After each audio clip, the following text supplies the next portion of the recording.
하나님 말씀 출애굽기 12장 37절부터 42절입니다. 구약성경 출애굽기 12장 37절부터 42절 말씀입니다.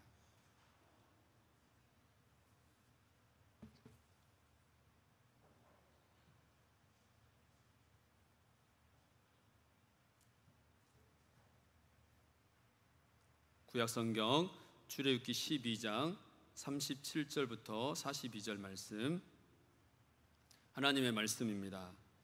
이스라엘 자손이 라암셋을 떠나서 숫곳에 이르니 유아외에 보행하는 장정이 60만 가량이요 수많은 잡족과 양과 소와 심이 많은 가축이 그들과 함께 하였으며 그들이 애굽으로부터 가지고 나온 발교되지 못한 반죽으로 무교병을 구웠으니 이는 그들이 애굽에서 쫓겨남으로 지체할 수 없었음이며 아무 양식도 준비하지 못하였음이더라.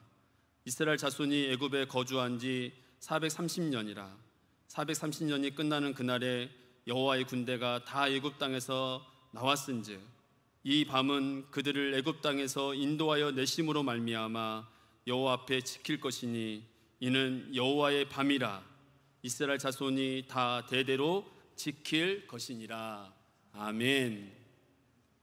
우리 앞뒤 좌우 우리 성도님들과 인사 나누겠습니다. 사랑합니다. 감사합니다. 축복합니다.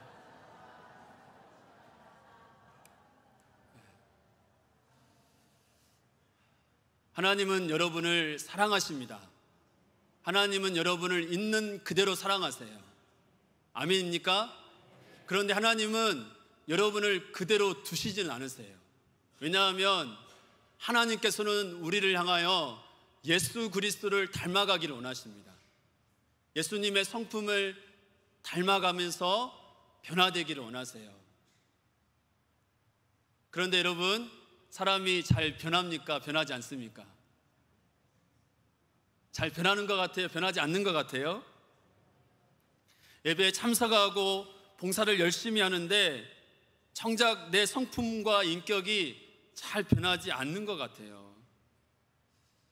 그렇게 오랜 시간이 지나다 보니까 어쩌면 안 변할 거라고 생각하면서 변화를 기대하지 않는 그렇게 단정짓는 우리의 모습이 있는지 모르겠습니다.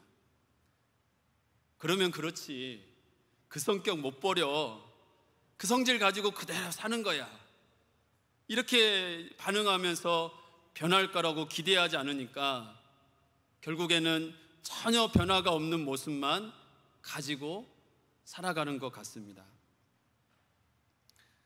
그런데 여러분, 문제가 뭡니까? 우리의 삶 속에 진정한 변화가 없게 되어지면 어느 순간 어떠한 때에 종교인처럼 살아가게 되어져 버리는 거예요. 여러분, 종교인과 신앙인은 분명한 차이가 있어요.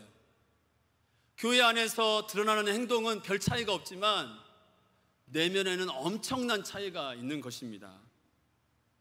가정에서 자녀들을 키워가면서 이 자녀들이 내 뜻대로 자라지 않을 때, 때론 일터에서 정말 열심히 맡겨진 일을 책임감 있게 해가지만 그 맡겨진 업무가 쉽지 않아 힘들고 어려운 때, 게다가 그 직장 안에서 직장의 상급자와의 관계가 어려움으로 다가오면서 정말 쉽지 않을 때, 이처럼 여러분의 삶 가운데 문제와 어려움을 만나게 됐을 때 여러분, 종교인으로 살아가게 되면 어떻게 될까요?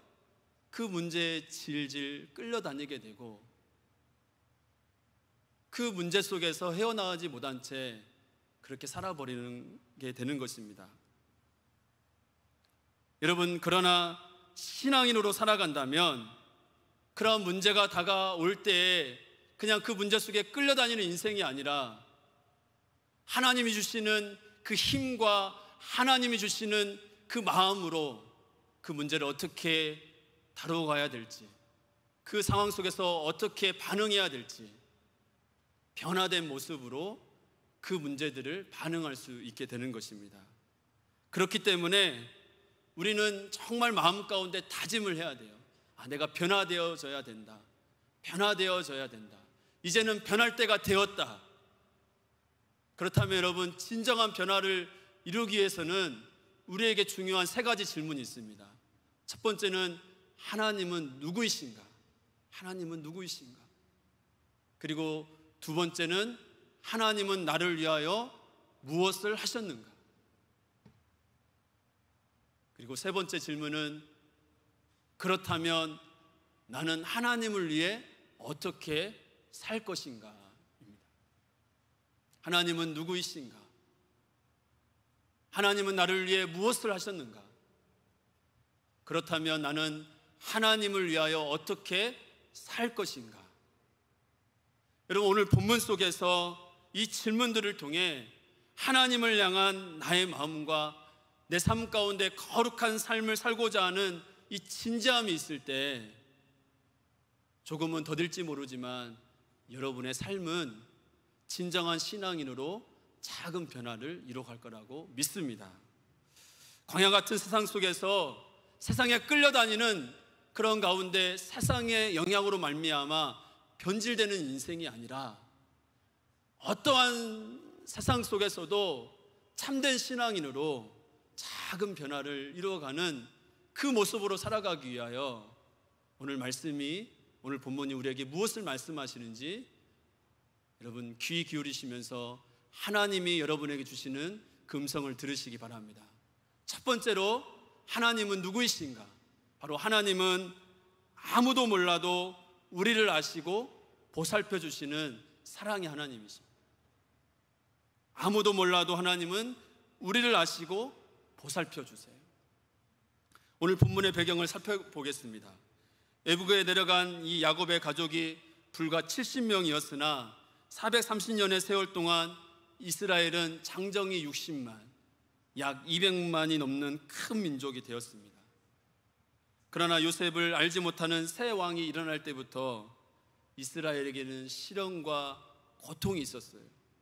출애굽기 1장 11절을 보면 감독들을 그들 위에 세우고 그들에게 무거운 짐을 지어 괴롭게 하여 그들에게 바로를 위하여 국고성 비돔과 라암셋을 건축하게 하니라.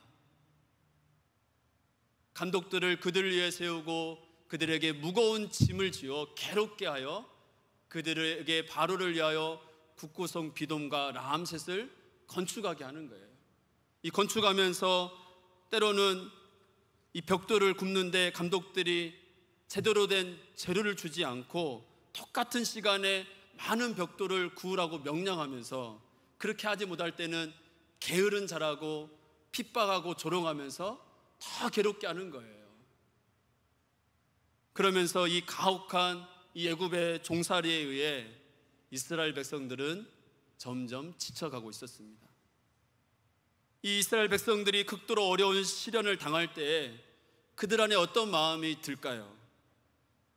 하나님께서는 우리가 처해 있는 이 현실의 고통을 왜 당장 없애주시 않으시지? 이 고통의 시간이 이렇게 길어지고 있는데 정말 하나님이 나에게 오셔서 나를 도와주시면 좋겠는데 아무런 응답이 없을 때 섭섭한 마음으로 하나님을 오해하지 않을까요?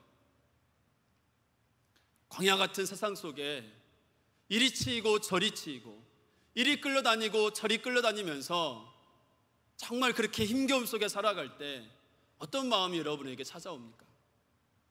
그런데 출애굽기 3장 7절에 이스라엘을 향한 하나님을 살펴보십시오. 나는 이집트에 있는 나의 백성이 고통받는 것을 똑똑히 보았고 또 억압 때문에 괴로워서 부르짖는 소리를 들었다. 나는 그들의 고난을 분명히 안다. 똑똑히 보았고 부르짖는 소리를 들었고 나는 그들의 고난을 안다. 사도행전 7장 34절에 나는 이집트에 있는 내 백성이 학대받는 것을 분명히 보았고 또 그들이 신음하는 소리를 들었다. 하나님은 계시지 않는 것이 아니라 고통당하는 이스라엘 백성들 곁에서 당신의 백성들이 신음하는 소리를 들었고 고통당하는 그것을 분명히 알고 계셨다는 거예요. 사랑하는 여러분, 이것을 통하여 우리가 무엇을 깨달아야 합니까? 광야 같은 세상 속에 아무도 나의 형편과 상황을 몰라주는 것 같은 그 상황 속에서 우리는 꼭 기억해야 돼요. 아무도 몰라줄지 모르지만 나를 지으시고 나를 잘 아시고 나를 인도하신 하나님은 내 고통과 어려움 속에 내 곁에 계시면서 나를 아신다는 거예요. 나의 신음소리를 들으신다는 거예요. 나의 고통을 아신다는 거예요. 시편 139편 1, 2절의 말씀이에요. 주님께서 나를 샅샅이 살펴보셨으니 나를 환히 알고 계십니다. 내가 앉아 있거나 서 있거나 주님께서는 다 아십니다. 멀리서도 내 생각을 다 알고 계십니다. 다 아십니다. 다 알고 계세요. 여러분, 하나님이 나의 형편을 다 아세요. 다 알고 계세요. 이런 하나님은 이스라엘 형편을 분명히 아시면서 어떻게 하셨습니까? 애굽에서 430년 동안 신음하고 고통당하는 그들을 위해 하나님의 때를 준비하시면서 구원의 계획을 준비하시고 이루어가고 계셨어요. 극도로 어려운 시련을 당할 동안 지도자 모세를 준비시켜 주셨고, 때가 되었을 때 타지 않는 떨기나무에서 그를 이스라엘의 지도자로 부르시며 사명을 맡기셨습니다.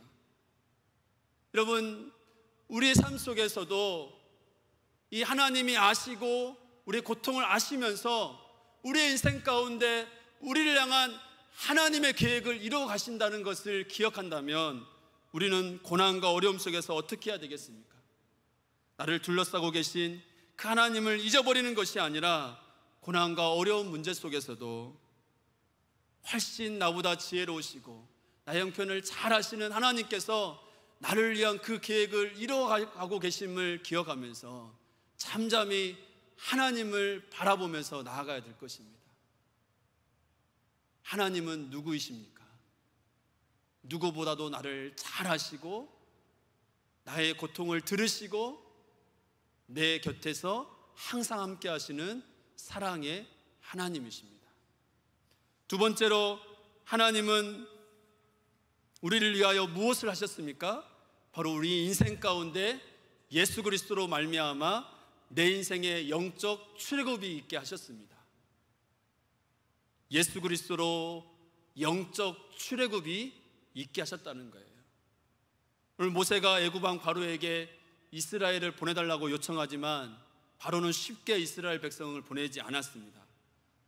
이렇게 되어지면서 마치 하나님의 약속과 현재 상황이 반대되는 것 같고 벽에 부딪히는 것 같아서 모세의 마음이 심히 힘들었을 때 하나님은 모세에게 말씀해 주십니다. 출애굽기 6장 1절을 보겠습니다. 여호와께서 모세에게 이르시되 이제 내가 바로에게 하는 일을 너가 보리라. 강한 손으로 말미암아 바로가 그들을 보내리라.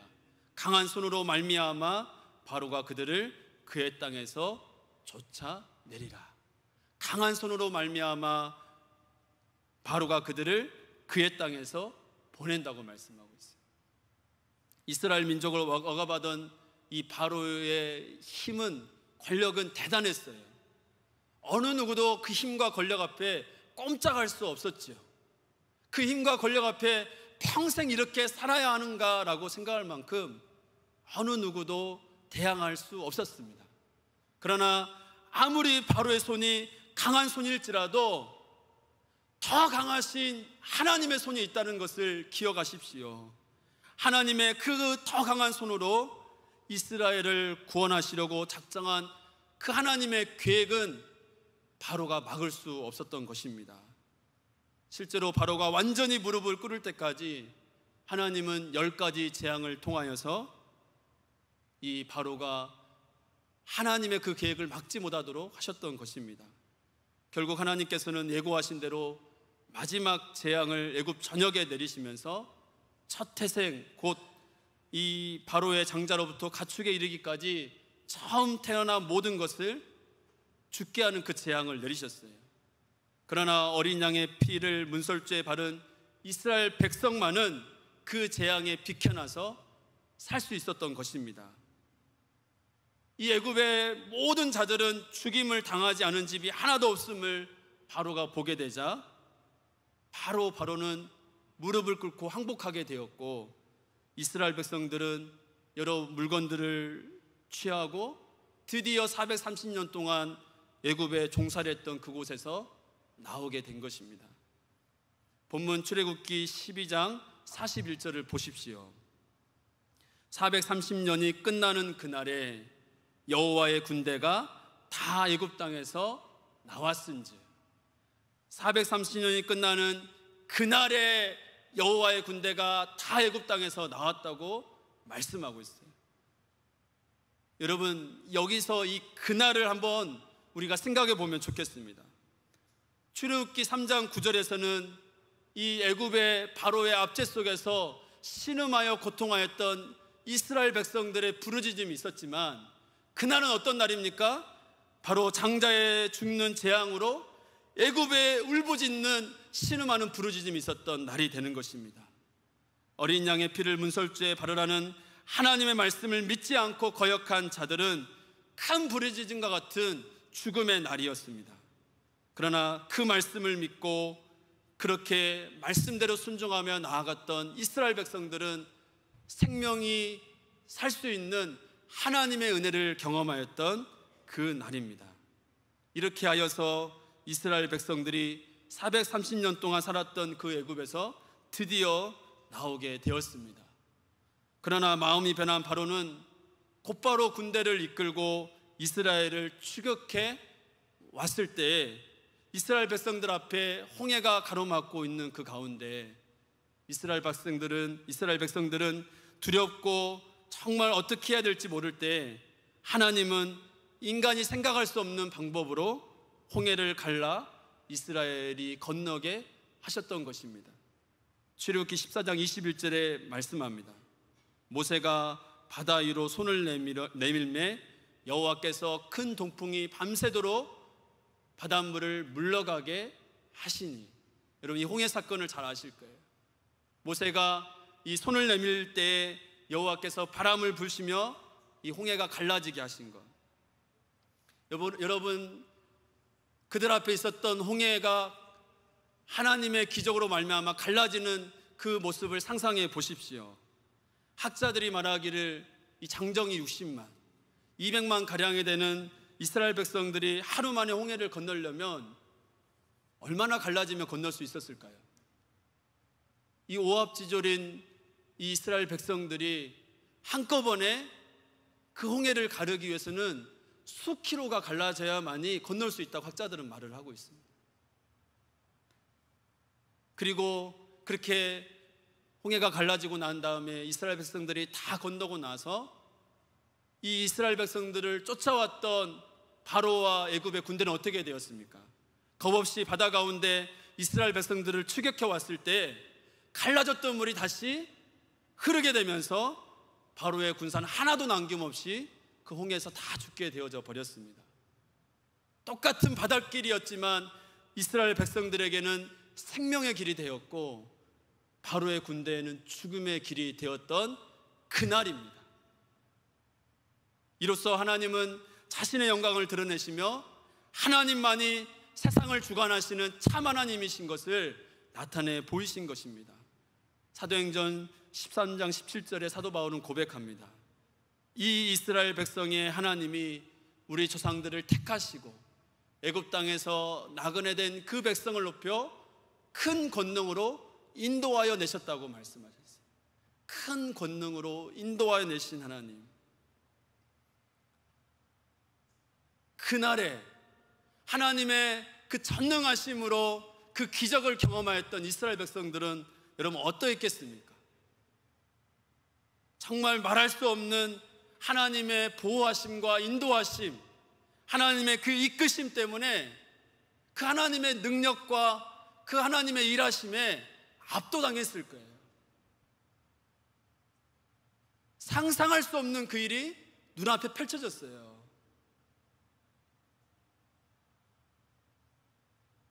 그 이스라엘 백성들이 정말 그것을 경험하면서 큰 간격이 있었을 거예요. 그들을 뒤쫓아왔던 그 바로와 애굽의 군사들이 홍해에서 다 죽는 그 모습을 볼 때 그들 안에 어떠한 감격이 있었겠냐는 거예요.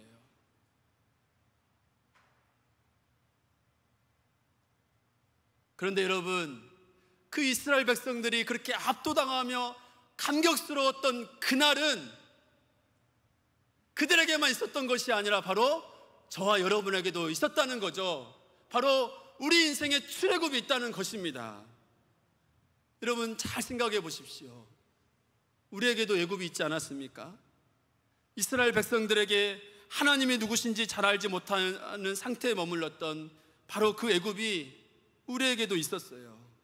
예수님 없이 좌절과 혼란 가운데 그렇게 제 종노릇하며 살았던, 목자 없는 양같이 유리하고 방황하고 고생하였던 그때가 있지 않습니까?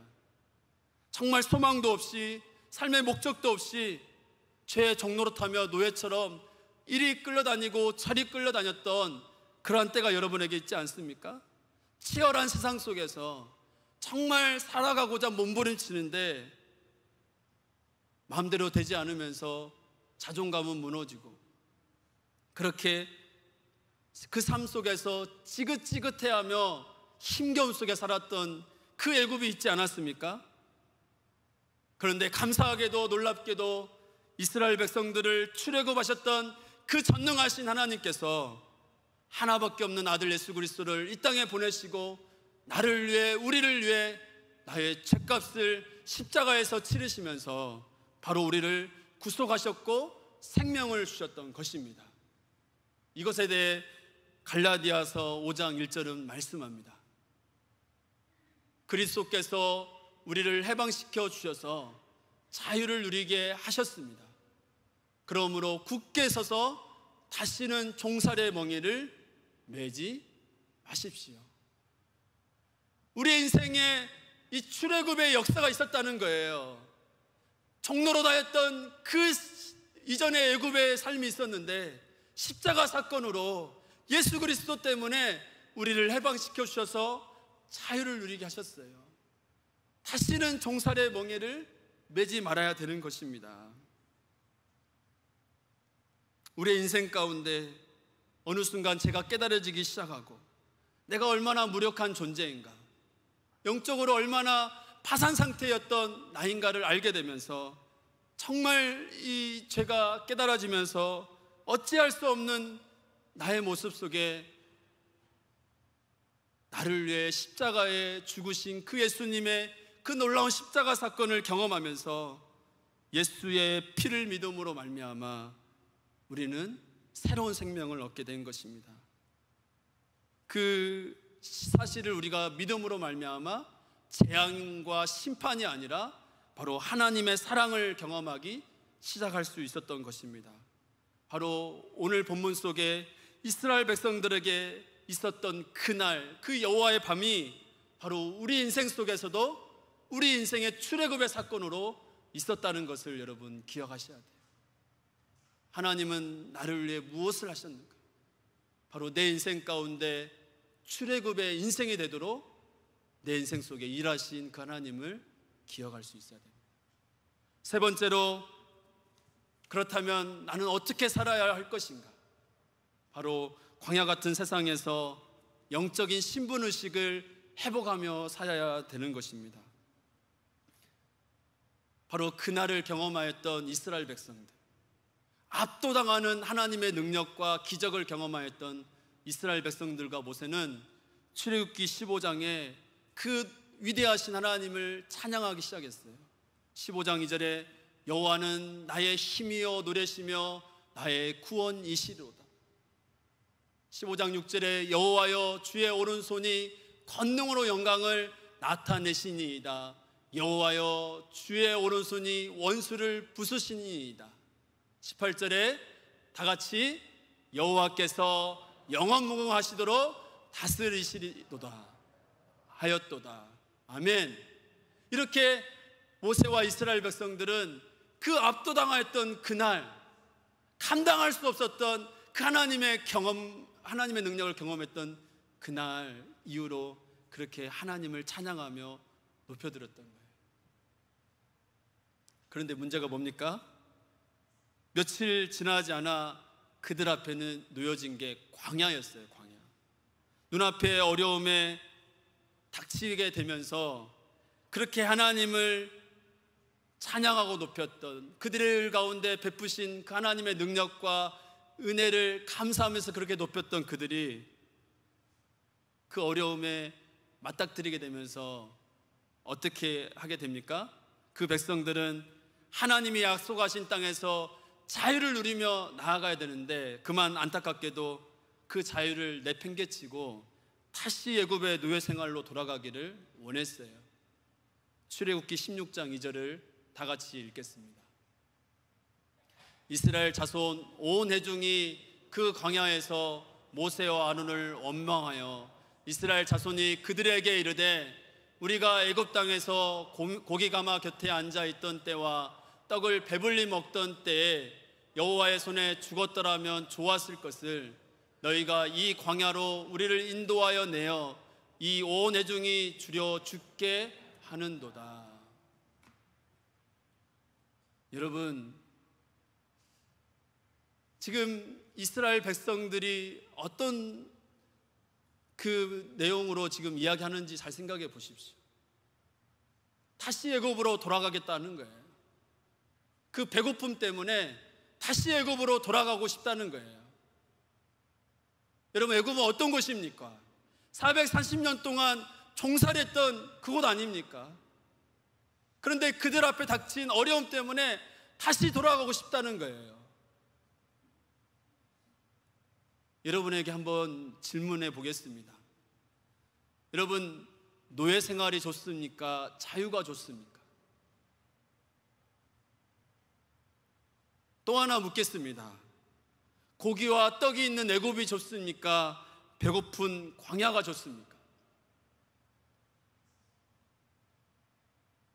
고기와 떡이 있는 애굽일지라도 그 애굽이 어떤 곳인가를 잘 생각해야 되는 것입니다. 애굽은 가혹한 종살이와 함께 죄와 고통으로 가득한 땅이었어요. 그런데 어떻게 이스라엘 백성들이 그 배고픔 때문에 애굽으로 돌아가기를 원하고 그 땅을 그리워하게 되었을까요? 바로 그 이유는 그렇게 압도당할 만큼 하나님께서 능력과 인도하심을 경험하였던 그날이 그들에게 힘해지기 시작하면서 그들의 영적인 신분을 망각하기 시작했기 때문에, 그들의 신분을 잊어버렸기 때문인 거예요. 여러분, 하나님은 이스라엘을 위하여 손수 바다를 갈르셨어요. 홍해라는 물은 어떤 물입니까? 바로 그동안 종살이했던 애굽으로부터 이스라엘 민족을 분리시킨 거예요. 홍해를 건넜다는 것은 다시 돌아갈 수 없는 강을, 다시 돌아갈 수 없는 그곳을 건넜다는 거죠. 다시 말하면 이 홍해 사건은 우리에게 무엇을 말합니까? 이제 더 이상 애굽 바로 왕의 통치와 영향을 받지 않는다는 것입니다. 더 쉽게 말하면 주인이 바뀐 거예요. 전에는 죄와 사망의 권세가 내 인생의 왕노릇하였지만 그렇게 하면서 끌려다녔던 인생이라면 이제는 의와 생명의 주인 되신 예수님이 내 인생의 주인이 되는 것, 바로 이것이 영적인 홍해 사건인 것입니다. 신분이 바뀐 거예요. 로마서 6장 2절에 이렇게 말씀합니다. 그럴 수 없느니라. 죄에 대하여 죽은 우리가 어찌 그 가운데 살리오. 죄에 대하여 죽은 우리가 어찌 그 가운데 살리오. 죄에 대하여 죽은 우리가 어찌 다시 애굽에 돌아가 살리오. 죄에 대하여 죽은 우리가 어찌 그 옛날의 그 삶으로 돌아가 살리오.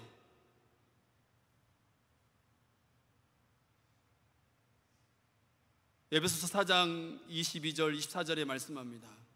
너희는 유혹의 욕심을 따라 썩어져가는 구습을 따르는 옛사람을 벗어버리고 오직 너희의 심령이 새롭게 되어 하나님을 따라 의와 진리의 거룩함으로 지으심을 받은 새 사람을 입으라. 옛사람을 벗어버리고 새 사람을 입으라. 출애굽의 사건을 경험한 우리는 영적인 신분을 잘 기억해야 돼요.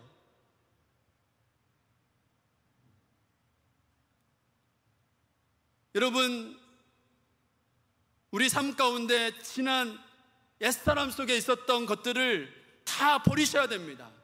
속속들이 썩어있는 그 옛습성, 옛 생활 방식, 세상에 물들였던 찌들렸던 그 하나하나를 다 버리셔야 되는 거예요. 그리고 이제는 새로운 생활 방식으로 살아야죠.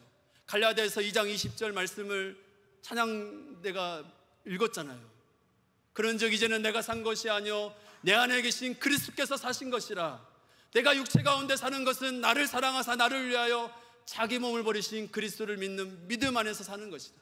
내가 사는 것이 아니라 내 안에 주님이 사시는 것이다. 옛사람을 벗어버리고 새 사람을 입어야 되는 거예요. 그것이 바로 우리의 영적인 신분입니다. 그런데 안타까운 것은 광야 같은 세상을 살아가면서 우리 삶에 이 배고픔과 같은 그 어려움이 닥쳤을 때 우린 자꾸만 나의 영적 신분을 잊어버린다는 거죠. 잘 잊어버려요.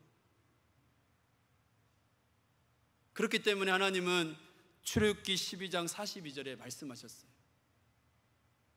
다 같이 한번 읽겠습니다. 이 밤은 그들을 애굽 땅에서 인도하여 내심으로 말미암아 여호와 앞에 지킬 것이니 이는 여호와의 밤이라. 이스라엘 자손이 다 대대로 지킬 것이니라. 이스라엘 자손이 다 대대로 지킬 것이니라. 하나님은 자기 백성에게 그날 여호와의 밤을 기억하면서 대대로 지키라는 거예요. 여러분, 왜 그렇습니까? 그냥 그 밤에 하나님께서 보여주셨던 그 능력과 그 기적은 단순한 이벤트가 아니에요. 그냥 깜짝 놀라고 와 신기하다 그 정도로 그냥 감탄하고 감동받는 것으로 끝나는 것이 아니에요. 바로 여호와의 밤에 그날의 그 출애굽의 사건을 통하여서 하나님이 어떠한 분이신가를 기억하면서 내 삶에 어떠한 그 세상의 그 여정 가운데 있을지라도 그 하나님을 기억하며 내가 누구인가 영적 신분을 자각하면서 하나님의 백성답게 살아가기를 원하셨기 때문에 이스라엘 백성들에게 이는 여호와의 밤이라 이스라엘 자손이 대대로 지킬 것이니라 라고 말씀하신 것이지요. 사랑하는 여러분, 우리는 어떻습니까? 이스라엘이 대대로 그날 여호와의 밤을 기억하며 지켜가야 되는 것처럼 과연 우리의 삶도 하나님의 구원을 경험하였던 그때, 내 인생의 출애굽의 그 사건, 처음 주님을 만났던 첫사랑의 그때, 그 순간을 여러분 잘 기억하면서 그때를 생각하면서 그렇게 여러분의 인생길을 걸어가고 계십니까? 바라기는 정말 우리 모두가 하나님과의 그 첫 만남, 첫사랑을 평생 기억하며 어떠한 삶을 우리가 살아갈지라도 영적인 신분을 잊어버리지 않기를 바라요. 이 고레 날을 기억하면서 하나님을 신뢰하는 그 믿음이 바로 광야 같은 세상에서 우리가 변질이 아니라 예수님을 닮아가는 변화된 삶으로 나아갈 수 있게 하는 거죠.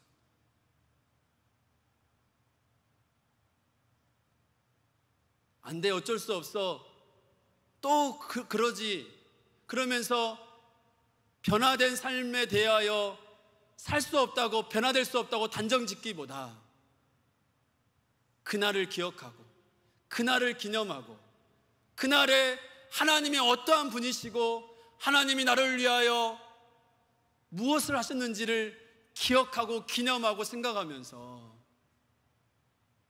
세상에 어떠한 상황 가운데 있을지라도 나는 어떻게 살아야 될 것인가, 내 인생의 출애굽의 사건을 통하여서 내가 누구인가를 잘 기억하며 애굽으로 돌아가지 않고 돌아가려고 하는 그 습성을 다 버리시고 하나님 백성답게 이 세상에서 하나님의 백성답게 살아가야 될 거라고 믿습니다.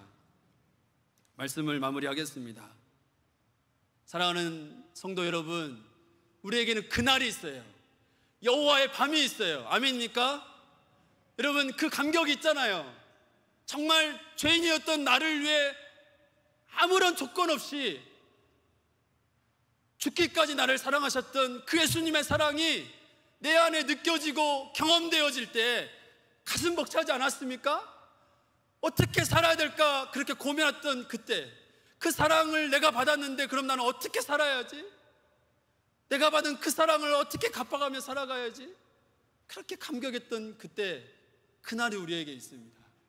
여러분, 그날, 그 여호와의 밤을 우리가 계속적으로 기억하고 생각하며 우리의 영적인 신분을, 하나님의 백성이라는 그 영적인 신분을 잘 기억하면서 살아가는 우리 모두가 될 수 있기를 바라요. 복잡스럽고 혼란스러운 세상 속에 살아갈 때 사실 우리가 많은 결정을 하고 그렇게 노력하면서 살아가지만 그것이 우리의 인생을 결정하는 것이 아니에요.